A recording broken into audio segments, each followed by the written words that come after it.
Hey, it's me, MLB, yet again. Here is chapter 25 of Rapid Fate Online, and this one's titled Team Up.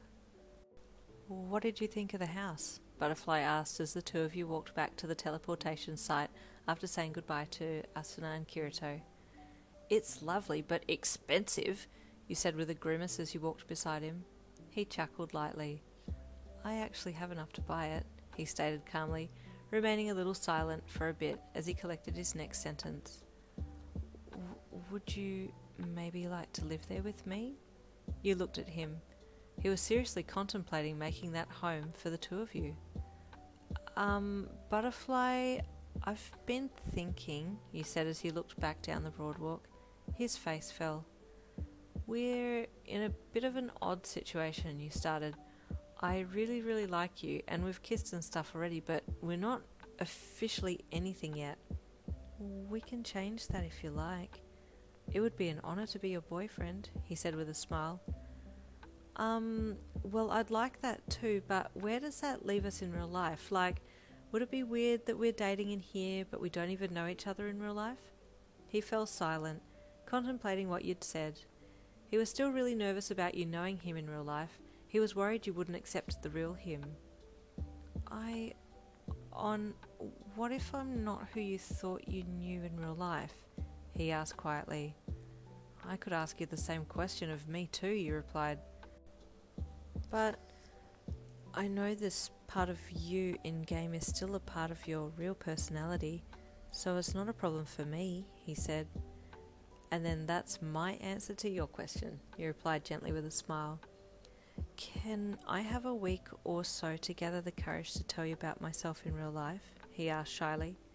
Sure, Butterfly, but just the fact that you're willing to take such a big step tells me how committed you are to us, so I'm not worried. I really like you, On, he said bashfully as he reached for your hand and held it as you both stepped up onto the teleportation stand. I like you a lot too, Butterfly, he replied with a smile as you both evaporated and transported back to Dawn City and your shop. Over the next 2 days in-game, you both worked in the shop, stealing kisses and holding hands whenever there weren't any customers, which was becoming less common as word spread quickly that there was a merchant shop on level 1 that was selling a heap of rare items. Butterfly was still thinking about whether or not he was going to reveal himself to you before making anything official, and he knew his 1-week time limit was rapidly coming to an end. Back in real life, you continued to watch Tamaki for signs that you could link him with Butterfly, but there wasn't much to go off and you two would only talk very briefly because he was so shy. Then one day, it happened. Friday morning, last day of the week, the teacher sprung a surprise on the class. We are going to have a class exercise today, he announced excitedly. This exercise is going to assess your collective efforts at taking on a villain. The villain will be played by none other than Gang Orca. Half the class gasped, while the other half cheered. You were in the gasped half. Gang Orca playing a villain? Holy hell, how are we supposed to bring him down? Gang Orca was a giant of a hero, standing at 202 centimeters tall, that's well over 6 feet tall, and currently ranked number 11 on the hero chart and number 3 on the heroes that look like villains chart. I guess as a class we could take him on, but we'd need to strategize. The teacher talked about how each of you would be marked based on how you would perform individually in the test as well as how you performed as a team. Ultimately, you'd be given 2 marks at the end of the test. We will give you time to strategize before the test commences, he added, so talk now and the test will begin in a half hour. The teacher left the room and everyone looked at each other, trying to figure out the best plan of attack. Okay, Mirio said, standing up and assuming the leadership role. Game plans. What are some ideas we have? He walked to the front of the room and picked up a whiteboard marker, holding it up to the whiteboard and waiting for people to start throwing ideas. You furrowed your brows and thought about everyone's quirks and where they would be most useful. Some students started outlining Gang Orca's weaknesses and pointing out how to exploit them, while others talked about who should be in the front lines of attacks. You got up from your seat and walked closer to the board, studying the things that were already written there, and Tamaki came up beside you, obviously wanting to get a better look as well. We need tankers up front, people to take Gang Orca's aggro, you muttered to yourself. I agree, Tamaki replied softly.